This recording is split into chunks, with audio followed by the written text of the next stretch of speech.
There was an era in automotive engineering where automakers were going head to head. And I always call this the golden era.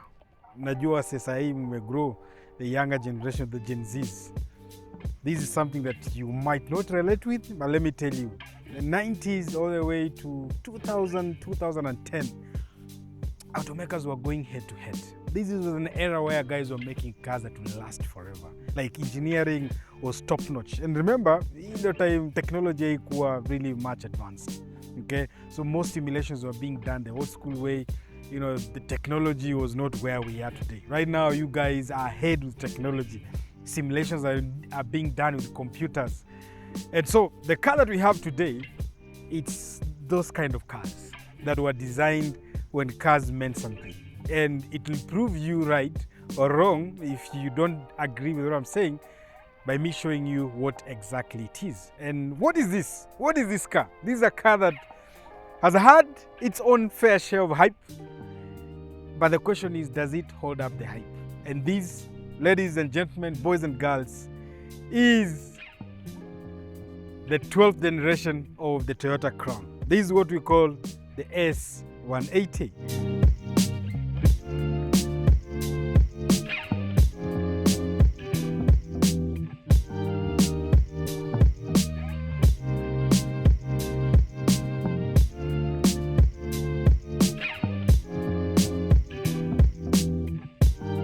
I don't think there is a lot to talk about the design of this car, apart from the fact that its streamline just looks nice. Again, this is a generation when automakers were trying to run away from a boxy shape. And if you guys remember, the previous generation of this car was boxy. Na ilikuwa na mataa mbili hapo. You know, they were trying to copy Mercedes-Benz with their 211, so it had two very weird looking headlights. But this is the S180. Specifically produced from 2003 all the way to 2008. And of course, it competes with my favorite car. So the 211 took up on a E60 BMW, took up on a Fuga, took up on a Honda Legend.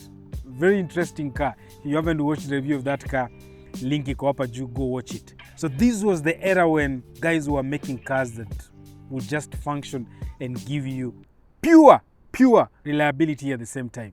So what is so special about this car? From the looks, one thing I can tell you is there are a few things that have been done to change how this car looks because this is a 2008 version. So 208, there are a few things that were done. One, the headlights were slightly improved or changed. Hata grill change pia. So the S180 has two faces. There's the first one that comes all the way to 2005, and then 205 all the way to 208. And this is that face. Few subtle changes. Hata pale nyuma kwa rear taillights, there are a few changes on the rear taillight, the design wise. Quite easy. And when you're planning to buy this car, you know, you can get it in three trims. One, you can get this, which is the Royal Crown, and then you can get the Athlete, okay? Or you can get the Majesta, which has the Holy Grail V8. Talk about that once we get into exactly what this car is. But on the onset, quite easy. I find this car quite attractive. Tell me in the comments, do you prefer this look or the look you're going to get on the Mark X? I don't know. Of course, this is the luxury variant of the Crown. Talking about luxury and comfort, pale mbele tuko na double wishbone. The same suspension you'll get on a Mercedes-Benz. Na pale nyuma tuko na independent suspension. Now, here is where we quarrel a little bit. I know, it's the same setup, it's the same system, the same design. But you know German engineering, okay? They make some few things that are just sophisticated and handled slightly unique and different, okay? I'm not saying this bad, but I'm just telling you it's different. You drive a 211, you drive this.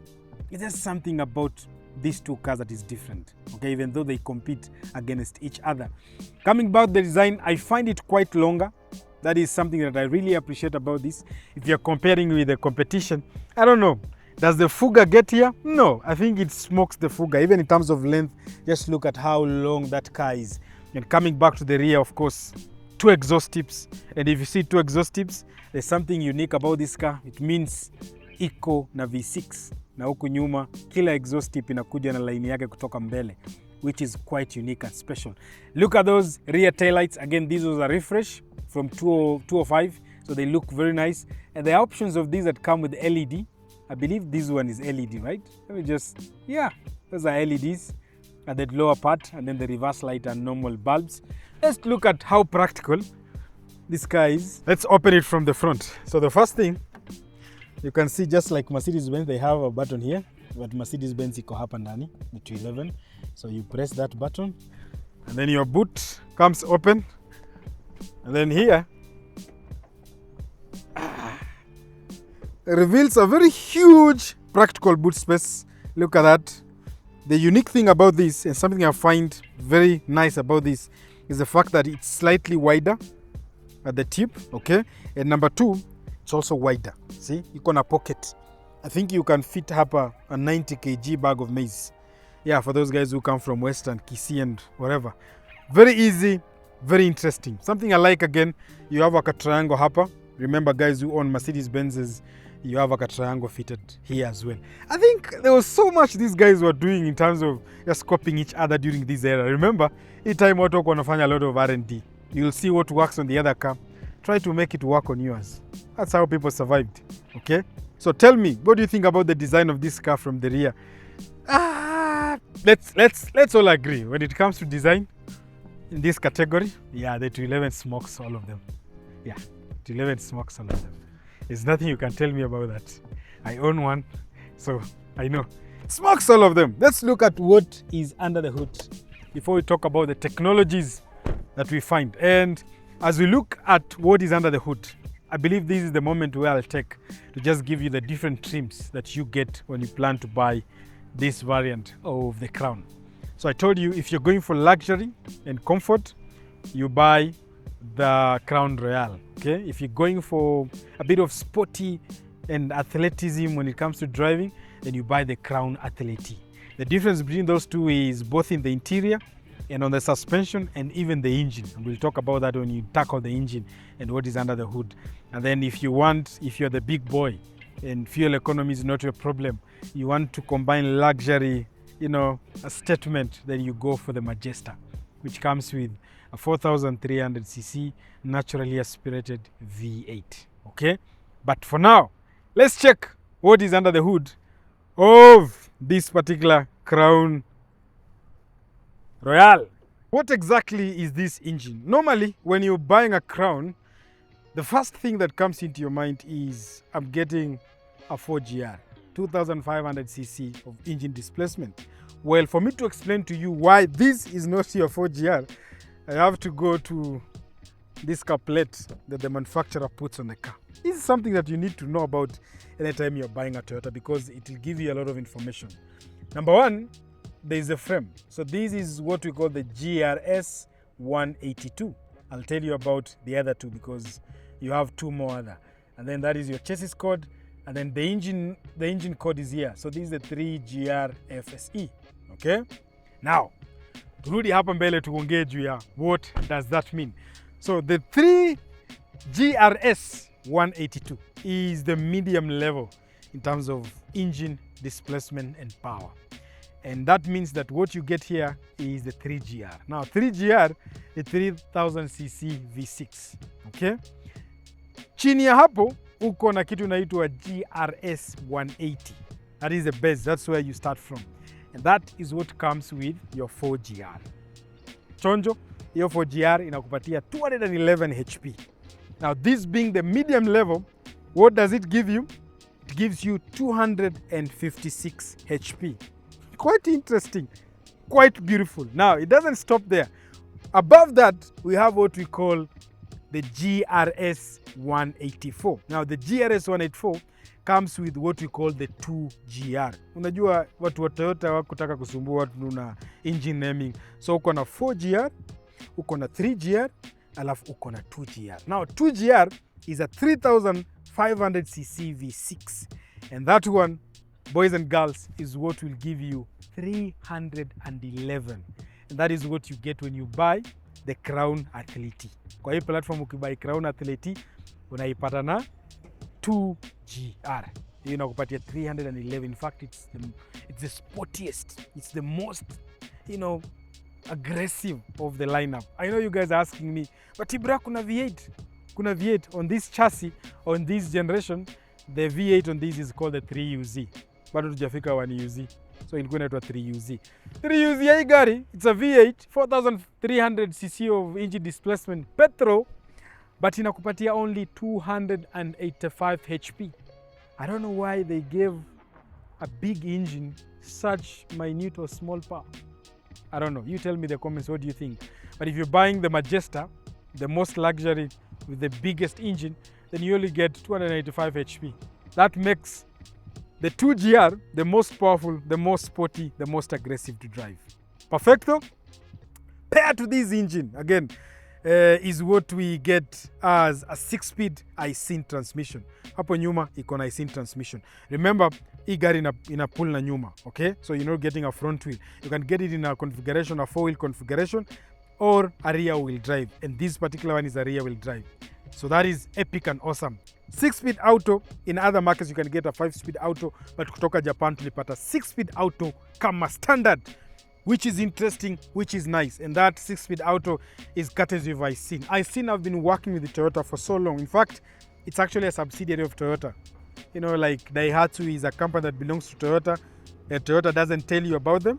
That's the same thing with ISIN. Quite interesting. Now, what could go wrong with this engine that we are looking at? The only thing that I know that you should worry about this engine are two things. Number one, it's a direct injection engine, meaning carbon buildup itakuwa rampant kidogo. So occasionally run premium fuel or just, you know, remove the intake manifold and clean your carbon buildup. You're good to go. The other thing that people will complain about when you're buying this particular engine is fuel economy. But fuel economy is not a big issue because this particular engine will give you an average of 9 to 12 kilometers per liter. 12 kilometers when you're going highway and 9 when you're doing city. 9 to me is so awesome. Like, why would you want anything more than that if you're buying a huge car like this? Okay?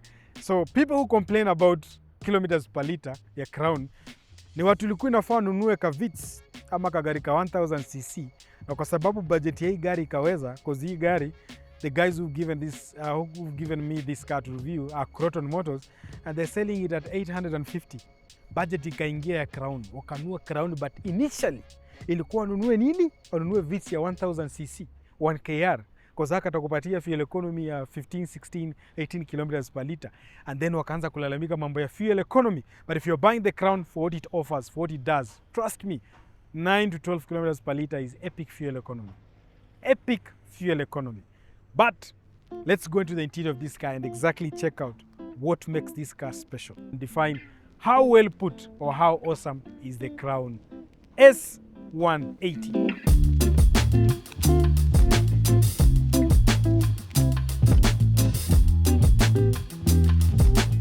My journey to the interior will start with the rear because this is where the execs will sit. This is where the execs will sit, my friend. First of all, tuanzie kwa mlango. Angalia hiyo. Premium cloth interior, my friend. Soft to the touch. Uko hapa na wood finish. Hii ni real wood finish, my friend. Hii si fake, eh? Wood finish. Hapa ni mahali pa kuweka cigarette ash. My lord. I know that the 211 has its own here, where you can put your thing there. But coming to the interior, let's look at how beautiful that interior is. Okay, there are a few things I need to say as a disclaimer. One, hii interior hii gari ni cloth. Unaona hii cloth iko hapa? That is the same cloth you get. But huyu jamaa ameshonewa kitu inaitwa seat covers. So hii seat covers ameziweka juu. Hajashona kiti, ameziweka juu. Kupatia tu gari leather finish. Right? But look at how beautiful and awesome those seats are. Can you guys look at that? That hapa juu pia ni soft cloth. The same soft cloth you get here on the roof liner is the same. My friend, angalia hizi mats bwana, achana na hizi plastic. Bloody useless easy. But look at that. Look at that. These are the few things you get when you're buying the Crown, right? Let me just sit. You get your handle here. I don't know why they put the handle here. Kwa nataka kuonesha hii gari kama tuk-tuk. Then this guy also gets his here. Okay? I can tell you for a fact, like, I'm feeling quite comfortable. The seats tuck you in quite well. They are huge. They can fit in big people, if you're a huge guy, don't worry. This is a place you want to sit and relax. Being the passenger, so hapa ndo mdosi anakaa. Na kwa sababu hutaki kusumbuana dereva mwenye anaendesha gari hapa, you can just come here and you can move this seat. Mbele. Quite interesting and nice, eh? You can also move the seat itself. Unaweza move kiti mbele, au move kiti nyuma. And then you get your armrest here, which has refused to come out. This is an old car. Gremlins of an old car. There you go. First of all, you get your storage compartment. Unaweza weka hapo simu. Number 2, uko na channel hapa. Unaweza change channel. Unaweza enda pale mbele, music system ndo ile pale. Wacha nikuzimie hii ni look at it. The music system. You see that crown? That's the same crown you get here, my friend. And because that's what you get here, so you can adjust the channel, you can change the discs if you want. It has a CD changer, so jua hiyo maneno. Then you can tune, your channels to play audio volume. You can power the whatever off, and you can change the mode. So mode hii unaweza cheza tape. Tape ndo ile pale chini. You can see the tape pale chini, and then you have your disc pale juu, and then of course, look at that. Interesting. Legroom iko chonjo, headroom iko fiti. You get your place where you can store your stuff, and these things look brand new. Look at that. Fiti sana. Let's check out the front and see how does it look and how does it compete with the competition in this category. I like that. That's awesome, man. Coming to the front, I told you keyless entry. Okay, you can lock and lock. Hapa mbele now things get interesting. Of course, you get your wood finish with this color, makes it good, black.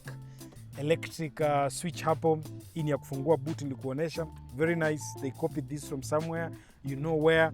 Now the seats here are electronic. Unlike so many cars in this category, you can move the seats, you can move the seat mbele, you can adjust the headrest. Na hapa hii ni ya lamba. Unajua lamba support ni ile kitu inakuanga hapa. Wale watu wanaendesha Toyota si ya pesa mingi. Hii Toyota inakuonesha. So you press that, unaona hata imeonesha kiti inajifinya. Press that, hapa mahali na protrude. Kama uko na shida ya mgongo, you get treated quite well. That is a very beautiful thing to have on this car. Now, coming down here, there are a few things you'll notice. One, you get a fuel cup opener, electronic, that's there. Then you have your headlight adjustment, automatic. Like this is, you press headlights zako zile za mbele zinaweza adjust automatically. Sawa? Kuna hii ya kufinya kioo, hii ya adjust mirrors. But let's get into the car, because this is where everything now makes a lot of sense. Why you'll buy the Crown. Let me just put the car on and see what happens. You put the car on, the steering comes towards you. Very beautiful.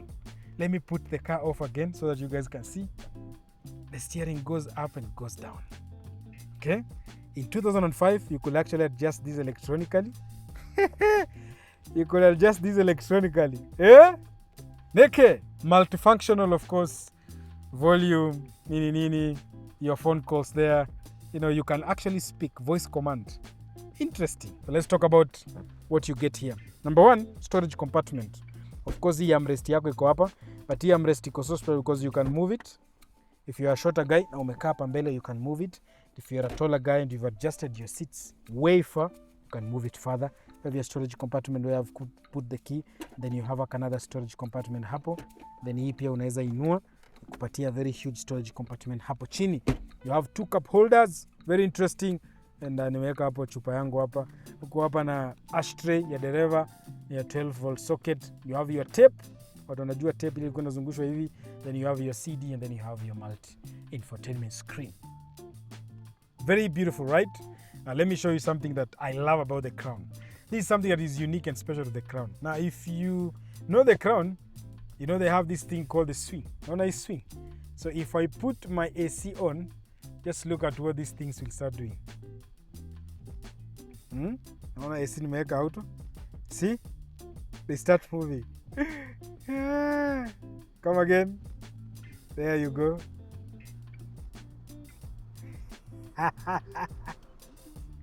Of course, it's dual zone, so it means the guy on this side gets his own climate, and you also get your own as a driver. And what you guys have just watched is a technology that Toyota have done a bit of engineering on. So it swings, so it blows air across the cabin. I know there are guys who are not used to or don't like air blowing directly to them, especially AC, na kama ni cold, in our affect, it makes them, their sinuses zinakuwa inflamed like me. So this one will be very dope. Put that one on, the air will be blowing side to side, which is dope and awesome. Something else that you get, look at the build quality of that car. The leather, soft leather, wood finish hapa. You have your 2 driving modes.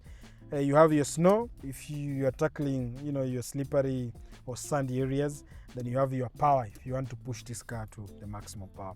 Traction control, of course. Kama unataka kufanya donuts, yes, these can do donuts, boys. So you turn your traction control off and the rear becomes very happy and jumpy. You have your glove compartment, unaweza weka vitu mingi hapo, but si mob. Naona ni kidogo sana hapo, alikafinya kidogo. Quite interesting and easy, but the seats tuck you in quite well. Very comfortable. This is a car you really enjoy driving for a very, very long distance. Coming down, you have your traditional gauge controls. Uko na tachometer yako hapo, uko na speedometer katikati. If you guys remember the earlier version of Mercedes-Benz's 2001, kama ni C-Class ama S-Class, gauge zake zilikuanga hivi. Hapa katikati speedometer kubwa. Then you have your PR&D hapo. Then this car has gone 429 kilometers. And right now it's on. You can barely hear it. The V6 is smooth and very, very silent. You can barely hear it. Barely. It drives like new. That's one unique thing about this. Then suwabona story mingi. Putting out around 256 HP. Let's take this car on the road and see how does it. Oh, before I go. Story ya AC. So hapa juu, of course, ukitaka kuweka peti yako ndani ya gari, kuna hii button hapa. If you press this button and you leave your dog in the car, haitapiga makelele. This is, I've seen this on Mercedes-Benz, I've seen it on so many cars. So this is the button you press. But you can also clean your air. Naona iko na clean. So AC yako ukifinya hii button, ina clean hewa yako. So the air that comes into the cabin is clean. So let's drive this car and see exactly how does it drive. I reckon it might be interesting. So let's drive it. Just confirm whether the legend of the crown is true ama ni uongo. Okay? Twende kwa barabara. So before we check out, I don't know what automakers were thinking, but now if you own a Mercedes, you know your parking brake release, iko pande hii, huku watu wameweka ka storage compartment kenye unaweza weka coins. Instead, wamefeature parking release on your left, just below the steering wheel. So you pull that one, you're good. But again, just like a Mercedes, it is a foot brake. So you press down, then you release here. Let me put her in drive. And off we go.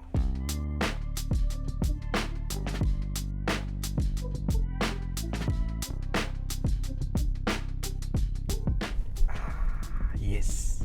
So smooth. So easy. And on top of that, apart from it being easy and smooth, I know that the suspension is cheaper to fix. But the only thing that I like is the smoothness. Away from that, I feel it's a bit noisier. My 211 is so calm. The suspension is a bit stiffer, but it's more calmer. It's calmer. Okay? And the noise, the cabin noise is German engineering. This one I feel there is a lot of Toyota engineering. Hapa kelele inaingia full dose, and you guys can hear it. You can hear the feedback on the road coming into the cabin. But on top of that, the power delivery is good. Wow, that's so nice. So I know when you go to the 211 side, because I want to match it straightforward to that, they have a set of engines. Like the competitor directly to this will be the 272. Okay, V6 pia 3000cc na kuna variant ya 3500. Just the same way uko na 3GR na 2GR. So kuna 3000cc na kuna 3500cc ene. On the Mercedes-Benz, again, it's quite smoother and quite refined. I think there's an advantage if you want something that is a bit composed, something that speaks more about how much money you have and the personality that you control, then you buy the 211 because it's one of the best car that you can buy on the E-Class lineup. But if you're a guy who is looking for something that is more easy to maintain, more comfortable to keep on the road, more cheaper to drive, but will still give you something closer to what a 211 will give in terms of comfort, handling, the interior space, cabin feel, then you buy this. But let's agree, the 211 has so many scores over this. The only thing that this beats the 211 on is the reliability, cabin space na cabin feel, na refinement ya comfort ya suspension. That is for the ones that comes with coil suspension. But kama inakuja na ya suspension, the 211 takes everything across all the categories. Unless you bring in the Athlete, then we can discuss a few things. But overall, it's a nice car. I love it. It's a nice car. It's a comfortable car. It's huge. It's a car that you drive with your passenger princess. Na mnakaa kama mmekaa gari tofauti, even though you guys are in the same car. It's huge. It's wide. Just feels very nice. Okay? Just drives very nice.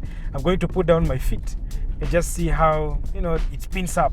Being a naturally aspirated V6, there is something unique and special about naturally aspirated V6s, both on the 211 hata kwa hii. It's how they handle the rev. This is quite linear. It's a car you put your feet down and it just picks up one step at a time.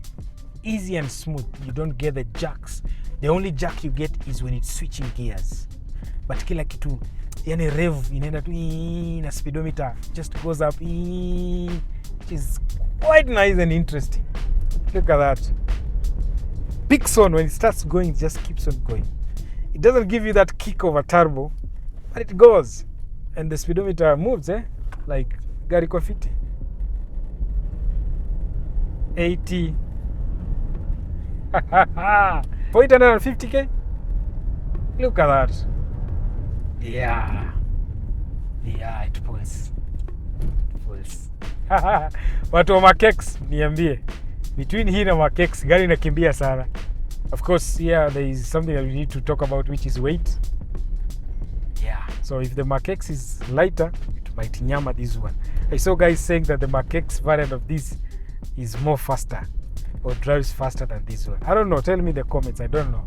I've never driven both and tested both on a straight line. On a reckon, it moves.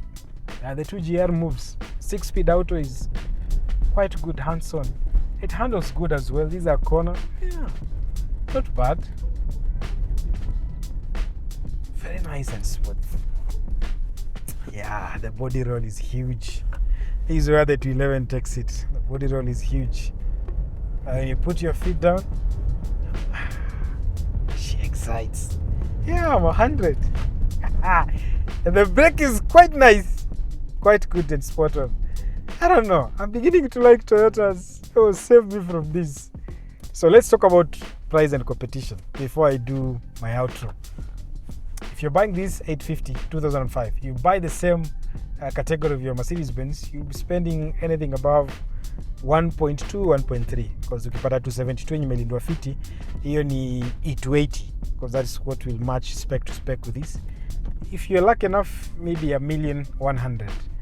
But if you're not, then if you get one that has been kept well, you're looking at 1.3, 1.4, sometimes even 1.5. Depends with how good the car is. Does it make value? I don't know. As I said, if you're looking for something easy to keep, something cheap to run, something easy on your pocket, you buy this for 850 and drive it. But if you're looking for something sophisticated, something unique, something special, because the 211 is special in so many ways. Special in so many ways, from the history, from the looks, then you buy the 211. I won't talk about the BMW 60, because it's not a common car that people have bought in this market. So hiyo ni nje. Audi A6 pia, a very formidable competitor in this category. But I don't know. People didn't buy them as much as they bought the Crown and the Mercedes-Benz 211. So wacha tuwache hii competition to baki tu ni Crown na 211. Okay? But even though, based with the size that this car provides, there has been talks around comparing this car to an S-Class, the S221. And on the other side, the BMW 7 Series, which I want you guys to tell me in the comments. Do you agree to that argument? Ati hii gari compete na E-Class, compete na S-Class, na 7 Series? I don't know. Tell me. Let's sign out and talk about value for money.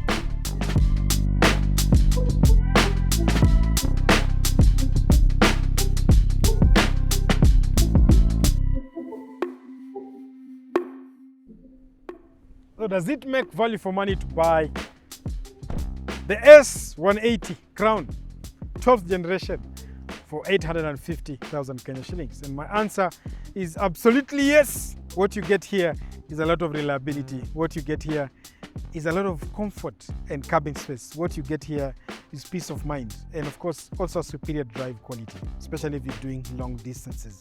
This is a car you'll enjoy carrying. In fact, kama kuna gari nafaa ubebe mama mkwe or your father-in-law in, if you cannot afford a Mercedes or anything else, please buy this, because it gives you like a good feel in terms of comfort. This is a car that people will really enjoy coming out of it and saying, hey, that has been an awesome ride. Right? For 850,000 Kenya shillings, if you're buying these at 205 from Croton Motors, I know you can get better deals out there, which is slightly cheaper. But again, one thing I'll tell you is the quality of the car and the price are things that come in a pair. So make sure that the price you're paying for matches the quality of the car you're paying for. Okay? For the carbon build-up and the few problems I've talked about, those are very simple things. What carbon does is it robs you a bit of fuel economy for any car that you're driving. It build up around the valves, it build up around the intakes, in a restrain how air and fuel goes into the engine. And because of that, gari yako na engine yako na struggle kidogo, and because of that, you don't get the best fuel economy out of your car.